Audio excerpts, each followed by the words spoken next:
Next, um, hello everyone. This is Dr. Mary Aradhna Bara from Department of Botany, Bharati Vishwavidyalaya. We are going to discuss about research methodology. What is research methodology in depth, and what is the objective of research methodology? Research methodology का क्या उद्देश्य है? हमने पिछले lecture में देखा research का उद्देश्य है रिसर्च का उद्देश्य किसी भी हाइपोथेसिस को सपोर्ट करना, कंडेम्ड करना या तथ्यों का स्पष्ट उत्तर देना। ठीक है, to establish a answer of the given problem, और किसी भी प्रश्न का स्थापित उत्तर देना रिसर्च का अपना एक उद्देश्य होता है। अब रिसर्च मेथोडोलॉजी, जब हमने पिछले लेक्चर में देखा कि रिसर्च, हमने अलग अलग उदाहरण देखी, ट्रैफिक सिग्नल, संस्कृत और बॉटनी से हम रिलेटेड, कि साइनोकोलॉजी है कि ऑटोकोलॉजी पढ़नी है, कि उसकी केमिकल कंपाउंड का संरचना पढ़ना है, या किसी भी तरह के एंजाइम एक्टिविटी, हमको जब अलग अलग तरह के टॉपिक्स होते हैं, जब इस तरह से पढ़ना है तो इसको किस तरह से पढ़ना है, इनके विधिवत किस रूप में हमको आगे बढ़ना है। ठीक है, तो अब यहाँ पे हमें रिसर्च मेथोडोलॉजी, प्रणाली विज्ञान की जरूरत पड़ती है। What is research methodology? Research methodology is the specific procedure और technique used to identify procedure और टेक्निक, ठीक है, to use identify select process and analyse information about a topic. इसे गौर से सुनिएगा। प्रणाली विज्ञान व्यवस्थित रूप से किसी अध्ययन क्षेत्र में प्रयोग होने वाली विधियों के विश्लेषण को कहते हैं। इसमें वैज्ञानिक जानकारी नहीं, बल्कि उस जानकारी को प्राप्त करने के लिए जिन सिद्धांतों और तकनीकों और प्रणालियों का प्रयोगित किया जाता है, उन पर दृष्टि डाली जाती है। According to Howelski 2013 London Sage publication, it is the philosophy of how we acquire the knowledge. There are three types of philosophy: metaphysics, epistemology, axiology। ठीक है, आपको जो पीएचडी की जो आखिरी में जो डिग्री है, doctorate in philosophy, PhD in botany, philosophy, तत्व मीमांसा, ज्ञान मीमांसा, मूल मीमांसा। आपको नॉलेज एक्वायर करना है किसी तत्व में, उसके बारे में, ज्ञान के बारे में ज्ञान अर्जित करना है, या मूल्य। दिस कैन बी तथ्य, दिखने वाले मैटर पार्टिकल, सोचने वाले ज्ञान, ऑब्जर्वेशन, या एक्सियोलॉजी, मूल्य मीमांसा, किसी भी अरेशन, क्वेश्चन, किसी भी कथन से रिलेटेड ज्ञान अर्जित करना is known as research. Okay, so on the basis of philosophy, these are three things. हम किसी मैटर, जैसे केमिस्ट्री हो गया, chemistry, physics, we talk about matter. In humanities we talk about the values, that is epistemology, and in linguistic we talk about the value, that is axiology। ठीक है, तो अलग अलग विधाओं में, अलग अलग सब्जेक्ट्स में हम इस ज्ञान के अर्जित का जो विभाग है या जो उसका एरिया है वो अलग अलग है। ठीक है, तो हम पर्टिकुलरली साइंस में बात करते हैं या पर्टिकुलरली बॉटनी, केमिस्ट्री, फिजिक्स में बात करते हैं, तो दिस इज अ मेटाफिजिक्स, और हम किसी तत्व, मैटर या उस पर्टिकुलेट मैटर के बारे में नॉलेज एक्वायर करते हैं। ठीक है, so what is research methodology? As I earlier said, जैसे मैंने पहले कहा, स्पेसिफिक प्रोसीजर और technique use to identify the procedure. ये एक प्रोसीजर है जिसके द्वारा एक प्रोसीजर के बारे में हमें ज्ञान होता है, to identify, select a process, analyze the information about the topic. ये ऑलरेडी एक टेक्निक है जो रिसर्च के टेक्निकों के ऊपर प्रकाश डालता है। यानी रिसर्च मेथोडोलॉजी अपने आप में टेक्निक है, ये तकनीक है जिसके द्वारा किस तरह से जानकारी प्राप्त करनी है उसके बारे में हमें इस विषय के द्वारा दृष्टि डाली जाती है। ठीक है, हमें जानकारी कैसे इकट्ठी करनी है, हमें किस किस लेवल पे तथ्यों को इकट्ठा करना है, हमें क्वेश्चनर बनाना है तो कितने सैम्पलिंग टेक्निक किस तरह के होते हैं, या हमें अगर इथनोमेडिसिनल बॉटनी में अगर जाना है, हमें लोगों से पूछना है कि इस मेडिसिन की महत्वता क्या है, या वहाँ के लोकल इंक्वायरी करनी है, तो क्वेश्चनर क्यों बनाना है, कैसे बनाना है। हम जब आगे जाएंगे तो हम देखेंगे there are so many things. Random sampling यानी किसी भी रैंडमली हमने किसी से भी पूछ लिया, there are systematic sampling. Random भी हम किसी से भी कुछ भी विधिवत नहीं भी पूछते तो वो भी हम रिसर्च मेथोडोलॉजी में पढ़ेंगे कि वो भी विधिवत तरीका है कि विधिवत ना पूछना, that is that random sampling. Okay, then it is sampling to हम किसी भी चीज़ों को कलेक्शन करना, किसी भी चीज़ों का, किसी भी डेटा का। ठीक है, अगर आपने किसी पौधे को उठा के लाया, that is also a data. ठीक है, आप अगर किसी व्यक्ति से उसके बारे में पूछ रहे हैं कि उसको इस दवाई से क्या मिला है, या इस पौधे में से आपकी खुजली ठीक हो रही है, पिंपल ठीक हो रहा है, that is also a data.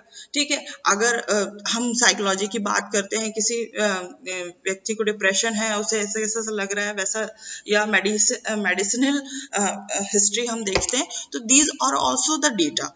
ये सब क्या है, तथ्यों का। लेकिन इन तथ्यों को इकट्ठा कैसे करें, हम ऐसे ही किसी के पास जाके नहीं कर सकते, तो हमें इन तथ्यों का भी वैज्ञानिक तरीके से अवलोकन करना है। टू सिलेक्ट अ प्रोसेस, कौन सा सिलेक्ट प्रोसेस करें, हम रैंडमली जाएं, हम कहीं पे भी किसी भी जंगल में चले जाके कर लें, या फिर हम इस तरह से सिलेक्शन करें कि हम पहले हम लोग 10 किलोमीटर के रेंज में चले जाते हैं, यहाँ पे पौधे को चेक कर लेते हैं, फिर हम दूसरे दिन उसके आगे 10 किलोमीटर चले जाएंगे, और फिर हम इस तरह से हम क्या बोलते हैं 22-23 एकड़ की जमीन के पौधों के बारे में हम लिख लेंगे, उसके बारे में रिकॉर्डिंग करेंगे।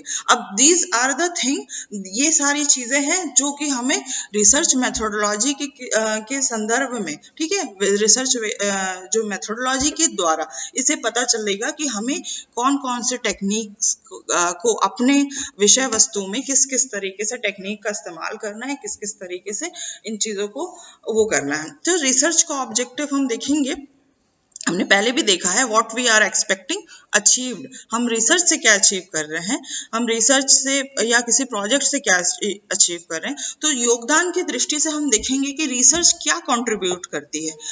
जैसे मैंने आपको पहले ही बताया था, to support earlier done research, पहले से जो रिसर्च की हुई है उसको सपोर्ट करेगी, या कंडेम्ड रिसर्च, और to create a new hypothesis. Okay, so this hypothesis could be anything. आप अगर लिखते हैं, आपके जो लास्ट में आपका आउटकम है कि आई गॉट दिस केमिकल, मैंने आइसोटोकोफेरॉल हमने निकाला, ये ऐसा केमिकल कंपाउंड है। So the report itself is a hypothesis कि हमें ये चीज, हमें ये कंक्लूजन मिला, हमारे रिसर्च में ये कंक्लूजन हुआ, या हम ऐसे किसी भी शोध में अगर वो सूर्या रोबस्टा पे कार्य कर रहा है, कि हमारे यहाँ पे 20 एकड़ में इतने पौधे मिले, सूर्या रोबस्टा के पौधे, इसके पॉपुलेशन सबसे ज्यादा थी, इन पौधों की संख्या सबसे ज्यादा थी, तो there is a drawn conclusion achieved by any research. ठीक है, सो हम ऑब्जेक्टिव ऑफ रिसर्च में एक और चीज देखेंगे, मौलिक अनुसंधान, बेसिक फंडामेंटल ऑफ रिसर्च।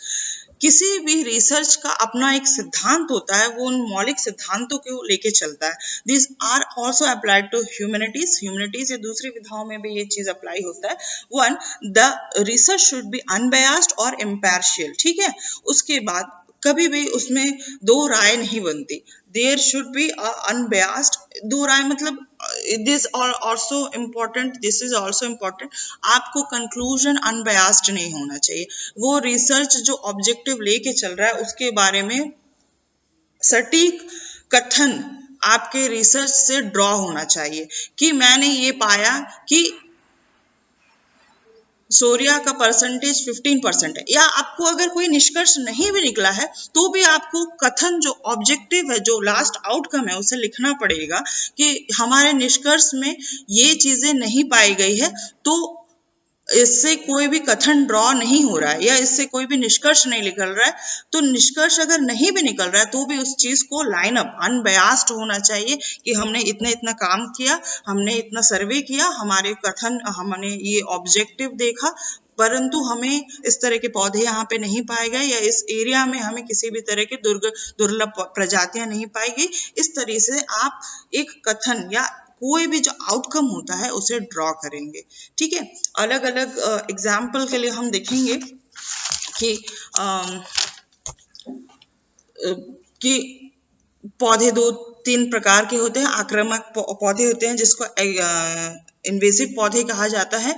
हमने इस तरह की कोई भी इन्वेसिव पौधे इस एरिया पे नहीं पाए गए जिसके द्वारा हमें दूसरे पौधों को खतरा हो। There are two types of plant, एक इन्वेसिव प्लांट होता है, एक्सोटिक प्लांट होता है, जो वहाँ के मूल पौधे होते हैं जो वहाँ पे पहले से पाए जाते हैं। जैसे कि आप लोग को पता है जंगली झाड़ियाँ वगैरह जो होती है, अगर वो वहाँ पे पाई जा रही हैं तो हम इससे के कथन, हमने जंगली झाड़ियों के ऊपर एक शोध कार्य कर लिया कि जंगली झाड़ियों की मात्रा कितनी है, शोरिया की मात्रा कितनी है। तो शोरिया के जो बीज होते हैं, जो वहाँ के मूल पौधे हैं, उन पे जंगली झाड़ियों का क्या प्रभाव है, तो वहाँ पे कोई हमें प्रभाव नहीं मिला, हमें कोई भी प्रभाव नहीं मिला।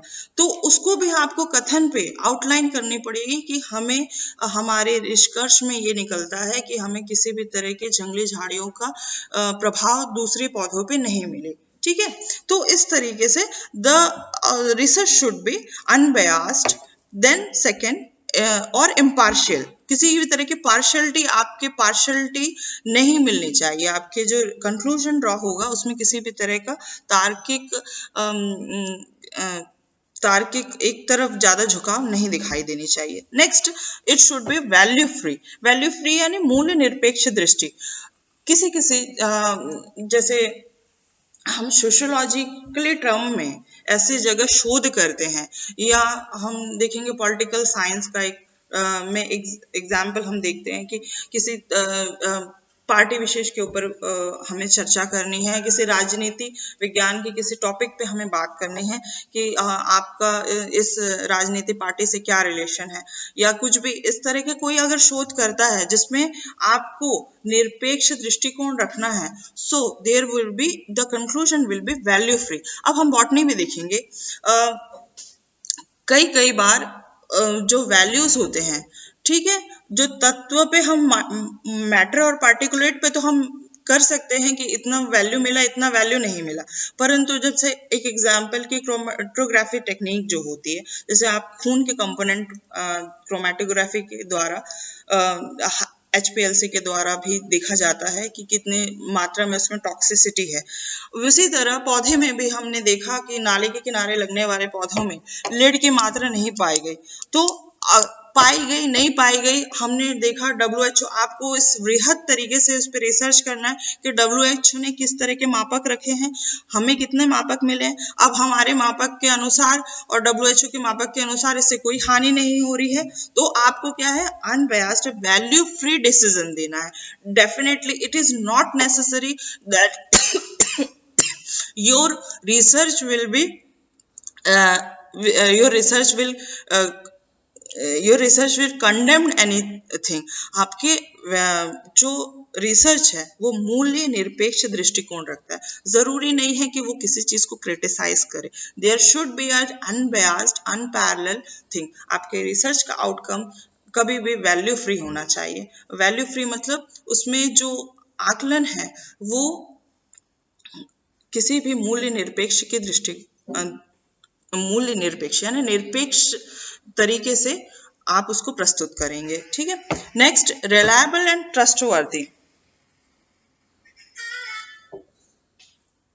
रिलायबिलिटी एंड ट्रस्टवर्दी, आपका रिसर्च, जिसे सबको पता है कि आपके रिसर्च का value that is reliable and trustworthy. ये एक एथिकल पार्ट है, ये हम एथिक्स ऑफ रिसर्च में भी देखेंगे कि आपके रिसर्च एथिकल होने चाहिए। And then factual or real। factual research could be on the basis of their fundamental fundamental things research can be factual और रियल, या मैटर से पर्टिकुलर रिलेशन रखता है या फिर ये फैक्ट के आधार पे, तथ्यों के आधार पे है। ठीक है, तो माप के द्वारा किस तरह के मापन से आपने इसका रिलेशन निकाला है, या किस तरीके की सिस्टमैटिक अप्रोच लेके आपने इसको कंक्लूजन ड्रॉ किया है। तो ये माप की समस्या, जो सिद्धांत, अलग अलग सिद्धांतों में माप की समस्या है कि जहाँ पे आप माप नहीं सकते, जैसे दूसरे एग्जाम्पल के लिए बॉटनी, केमिस्ट्री जैसे चीज़ों में हम माप सकते हैं, लेकिन कई जगह पे आपके इमोशनल या फिर कभी कोई रिसर्च करता है व्यक्ति विशेष पे या किसी ग्रुप पे जिसपे आपके इमोशनल के बयास्ड है, वो मापा नहीं जा सकता। तो यहाँ पे ये 4 वैल्यूज बेसिक फंडामेंटल रिसर्च, मौलिक अनुसंधान ऑब्जेक्टिव होते हैं कि आपके अनबयास्ड, आपने अभी तक देखा, मैंने पहले ऑब्जेक्टिव बोला था कि that should support a research, that should condemn the research and that should produce a hypothesis. पर जहाँ पे मापन की समस्याएं होती हैं या माप का दायरा अलग होता है, वहाँ पे जो उसके ऑब्जेक्टिव हो जाते हैं वो ये होते हैं: अनबयास्ड, impartial, value free, reliable, trustworthy and factual and real। ठीक है, so these are the thing, the objective of research। so again I will quote this, Redman and Mory के अनुसार ज्ञान की प्राप्ति ही अनुसंधान है। तो आप ज्ञान को कैसे अर्जित करते हैं, उसको किस तरीके से एलोबरेट करा के लेके जाते हैं, तो these are the objectives of research and research methodology, कि हमें उनके सिद्धांतों को किस तरीके से आगे लेके जाना है। Now taking up the research methodology, research का हमें रिसर्च मेथोडोलॉजी की जरूरत क्यों है? To evaluate and study the overall validity और रिलायबिलिटी। किसी भी रिसर्च को मान्यता और विश्वसनीयता के लिए, उसके विश्वसनीयता को चेक करने के लिए रिसर्च मेथोडोलॉजी की ज़रूरत होती है कि आपका रिसर्च सही डायरेक्शन पे जा रहा है नहीं, उसकी रिलेटेबिलिटी कितनी सही है, उसकी वैलिडिटी, उसकी विश्वसनीयता, उसकी मान्यता जा रही है या नहीं सही। इसीलिए हमें रिसर्च मेथोडोलॉजी की ज़रूरत है, जो कि डेटा को हम कैसे इवैल्यूएट कर रहे हैं, उन तथ्यों के ऊपर कितना सटीक मापन है, इस चीज़ का पता हमें रिसर्च मेथोडोलॉजी के अध्ययन से पता चलता है। रिसर्च मेथोडोलॉजी में जो हमने प्रक्रियाओं को देखेंगे, जो हम प्रक्रियाओं में देखेंगे कि what are the process, what are the systematic procedure and technique to identify or select a process to analyze the information about any topic। किसी भी टॉपिक के बारे में आपकी थीसिस में किस तरह के प्रोसेस को सिलेक्ट किया जाएगा, किस तरह की प्रणालियों का इस्तेमाल किया जाएगा, कोई भी प्रणाली हो सकती है, वो क्वेश्चनर हो सकते हैं, वो ऑब्जर्वेशन हो सकता है, आप सिर्फ ऑब्जर्वेशन के द्वारा या किसी भी तरह के तथ्यों का संकलन, लिटरेचर का संकलन, ये सब डिफरेंट आपको किसी नोवेल का स्टडी करना है, तो ये डिफरेंट तरीके के द्वारा हम क्या करते हैं, रिसर्च मेथोडोलॉजी का इस्तेमाल करते हैं। रिसर्च मेथोडोलॉजी को यहाँ पे इस्तेमाल होता है कि हमें किस तरह के प्रोसेस से जाना है। Then 4 type of research, there are over broad classification, there are 4 type of research. First is observational, second one is experimental, third one is simulation और fourth one is derived। observation किसी भी there are 4 type of किसी भी तरह का observe करना, किसी भी चीज को अवलोकन करना पहला टाइप ऑफ रिसर्च है। इसमें ऑब्जर्वेशन ऑफ बिहेवियर, ऑब्जर्वेशन किसी भी तथ्यों को देख करके, उसको ऑब्जर्व करके आकलन लगाना, इस तरह के रिसर्च को हम ऑब्जर्वेशनल रिसर्च पे कहते हैं। ठीक है, हम बॉटनी में भी इस चीज को देखेंगे कि हम देखते हैं कि इस पौधे में फल लगने का समय जनवरी से फरवरी के बीच में है। ठीक है, हमने ऑब्जर्व कर लिया। ठीक है, botany is a huge discipline a vast discipline in that we can get all the 4 type of research, but क्योंकि हमें अपने रिसर्च की वैल्यू बढ़ानी है तो उसमें experimental and relatability observational values को भी डालना पड़ता है। सो द ऑब्जर्वेशनल कि आपने ऑब्जर्व किया कि पौधे अभी इस वक्त से इस वक्त लगते हैं, इसमें इस वक्त से इस वक्त बीज लगता है, दैट इज योर ऑब्जर्वेशन। अब इन ऑब्जर्वेशन को रिकॉर्ड करना, किस तरीके से रिकॉर्ड करना है, किस तरीके से इनको क्या करना है, आप लिटरेचर से, आपको ये सब बातें लिटरेचर से या पहले किए गए शोध कार्य से पता चलेगा।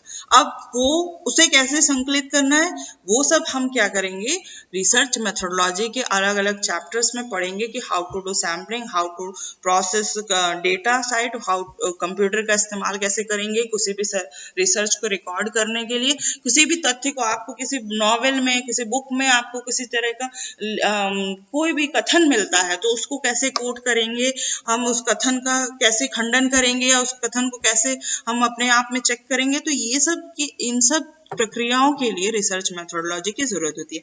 Next thing is experimental. अब हमने कहा ऑब्जर्वेशनल वैल्यूज, ऑब्जर्व करना, किसी भी चीज को फर्स्ट था ऑब्जर्वेशनल, किसी भी चीज को ऑब्जर्व करके उसके बारे में शोध करना, that is observational research. Experimental research, आपको इस पौधे में इतने से जनवरी और फरवरी के बीच में फल लगते हैं, ये ऑब्जर्वेशनल रिसर्च की कैटेगरी में है। आपका पूरा थीसिस भी आपने 12 तरह के पौधे ले लिए, 40 तरह के पौधे ले लिए, अलग अलग फलों के फूल के खिलने का समय और उसके बारे में रिलेशन अगर आपको निकालना है, टेम्परेचर से रिलेशन कि इस टेम्परेचर में ये, अब पहले 10-20 साल पहले ये फूल जनवरी में खिलते थे, आजकल के 10-20 साल के बाद हम देखते हैं रिकॉर्ड से हमें पता चला कि पहले फूल फरवरी में खिलते थे, अब हमें एक्सपेरिमेंट या अब हमारा ऑब्जर्वेशनल डेटा कह रहे हैं कि अब ये फूल मार्च में खिलते हैं। तो इस तरीके से आपका क्या है, ये एक्सपेरिमेंटल डेटा है। What you are doing experiment with the temperature। अब आपने कुछ टेम्परेचर को चेक किया और उसके बाद कोरिलेट किया, किसी भी तरह का कोरिलेशन। तो हम इस चीजों को देखेंगे कि किसी भी तरह का एक्सपेरिमेंट सेटअप करना, किसी भी तथ्य या किसी भी फैक्ट को चेक करने के लिए किसी भी तरह का एक्सपेरिमेंट लगाना, ठीक है। टू प्रैक्टिस, टू एक्सपेरिमेंट और to check any hypothesis is known as experimental research। Okay, तो आपको टेक्निकल तरीके से अलग अलग सब्जेक्ट्स के हिसाब से ये पता चलेगा कि आपको एक्सपेरिमेंट कैसा लगाना है। तो that is the research methodology. Research methodology will guide you, आपको ये गाइड करता है कि आपको किस तरह के रिसर्च करने हैं।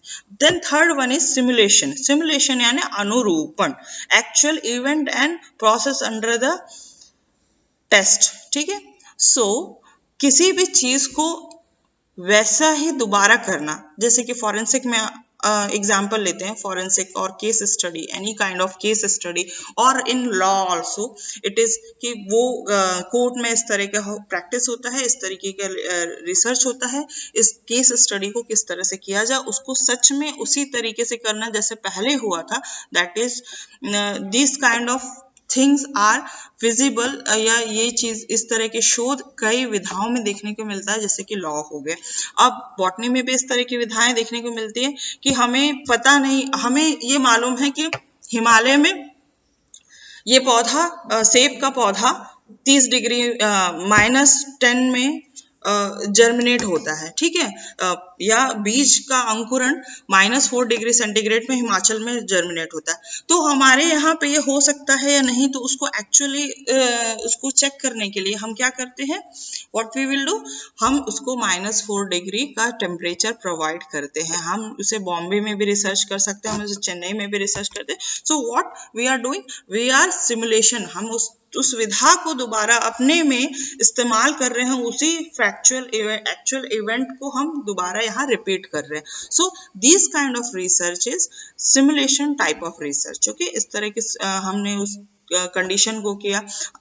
फिर एक एग्जाम्पल के लिए हम देखेंगे कि उत्तरी गोलार्ध या उत्तरी ध्रुवीय प्रदेश में, ठीक है, नॉर्थ पोल पे बहुत सारे ऐसे लाइफ साइंस एक्सपेरिमेंटल लैब है जिसमें हाई टेम्परेचर में या फिर केले के पौधे उगाए जाते हैं और उनको उस तरह की नेसेसिटी दी जाती है, ठीक है। जैसे नर्सरी हो गया या फॉरेस्ट्री में आप देखेंगे कि आर्टिफिशियल एरियाज में या उस तरह का माहौल इन्वायरमेंटल क्रिएट किया जाता है जिसमें उस तरह के पौधे ग्रो करेंगे। तो केले के पौधे हमें पता है कि हमारे यहाँ 6 माही हैं, कोई तो 12 मासी है और कुछ तो हर 3 महीने में होता है, ये साल में एक बार होता है। परंतु जब वहाँ पे इस लैब एक्सपेरिमेंट किया गया तो पाया गया कि the phenological study of the Musa paradisica, that is banana, केले का जो लाइफ साइकिल है वहाँ 2 साल का है, यानी 2 साल में केले के पौधे एक बार फल उत्पन्न करते हैं। तो इस तरीके की ऑब्जर्वेशनल वैल्यूज, डिराइव्ड वैल्यूज और अनुरूपण, ये तरह का मिला जुला भी आपका रिसर्च में मिला जुला तरीका भी हो सकता है। सो on the basis of data, तथ्य और on research can be of 4 type: observational, experimental, simulation and derived. Derived is also known as compiled data. पहले से जो रिपोर्ट्स हैं उनको उनके आधार पे कि उन्होंने इन पौधों पे ऐसा रिपोर्ट है, फॉरेस्ट्री में ऐसा है, एग्रीकल्चर में ऐसा है, तीनों को कंपाइल करके एक रिपोर्ट बनाया जाए या वो एक शोध किया जाए कि इतने वैल्यूज थे, इतने वैल्यूज नहीं थे, और वैल्यू को संकलन करके डिराइव्ड, ये मोस्टली डिराइव्ड कंपाइल्ड डेटा हमारे बॉटनी में इस तरीके से होता है। और ये डिराइव्ड डेटा कई बार हिस्ट्री और हिंदी जैसे सब्जेक्ट्स में हमें देखने को मिलता है कि आपके पास जो तथ्य जो पहले से थे उनके बारे में संकलन करना, जानकारी संकलन करना और डेटा के साथ किस तरह से अनुसंधान किया जाता है, डेटा को संकलन करके उसको प्रकाशित किया जाता है। So these are the 4 types of basic research on the basis of data. What type of data, किस तरह के तथ्य को हम इकट्ठा करते हैं, किस तरह के तथ्य को हम जमा करते हैं, that is the 4 type of research: observational, experimental, simulation और डिराइव्ड। ठीक है, हम अब नेक्स्ट क्लास में देखेंगे on the data, on what are the different type, उसकी क्वालिटी, क्वांटिटेटिव और भी दूसरे टाइप्स को हम देखेंगे। Research, what are the different type of research on the basis of how the topic approach, किस तरह से टॉपिक अप्रोच किया जाता है, उस साक्ष्य या एविडेंस के बेसिस पर किस तरह के आपके रिसर्च है। ठीक है, so the main objective of research methodology to bring, purpose of research design का अलग पर्पस है, रिसर्च मेथोडोलॉजी में रिसर्च डिजाइन का होना जरूरी है। हाउ टू ऑब्जेक्टिफाई, किसी भी चीज का स्पष्टीकरण आपके रिसर्च मेथोडोलॉजी का उद्देश्य है। सो व्हाट इज स्पष्टीकरण में क्या है, रिसर्च डिजाइन और कोनोटेशन और ब्लूप्रिंटिंग ऑफ एनी रिसर्च, किसी भी रिसर्च का ब्लूप्रिंट बनाना, उसका कोनोटेशन करना, उसके विषय वस्तु को कैसे संग्रहण किया जाए, उसके कैसे डाटा कलेक्ट किया जाए, ये सब चीज़ें आपके रिसर्च मेथोडोलॉजी का उद्देश्य है। और रिसर्च मेथोडोलॉजी में हमने सबसे पहले बात की थी किसी भी रिसर्च का वैलिडेशन और रिलायबिलिटी देना, रिसर्च मेथोडोलॉजी का उद्देश्य है कि वो कैसे वैलिडेट होगा। So validity itself, your research will itself validate itself, आपके रिसर्च में कितना मापन कितना सटीक है। ठीक है, किसी भी चीज का कथन का माप कितना सटीक है, आपने उस कथन को कितने तरह से अप्लाई किया है, क्या है उसका संकलन और उसके बारे में आपने क्या निकाला है, that is the validity of research. Validity refers to how accurately methods measure what it is intend to measure. आपने किस भी कथन को लिया है उसको आप किस तरीके से मापते हैं और उसको how accurately method you are measuring, उसके गुण के बारे में, उसके कैरेक्टर के बारे में आप कितने ज़्यादा एक्यूरेसी देते हैं, that is your validity of research. Validity of research का मतलब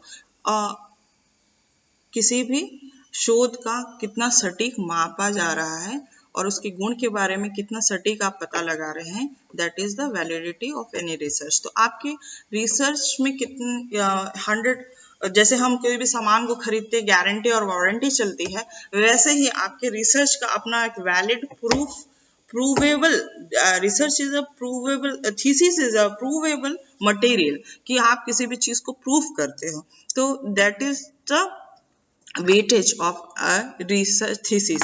Okay, so these are the objective of any research, these are the objective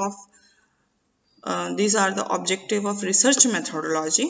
If research has a high validity, that means it produce a result that correspond to real properties, character and variation in the physical or social world. High reliability on the indicator of measurement of valid.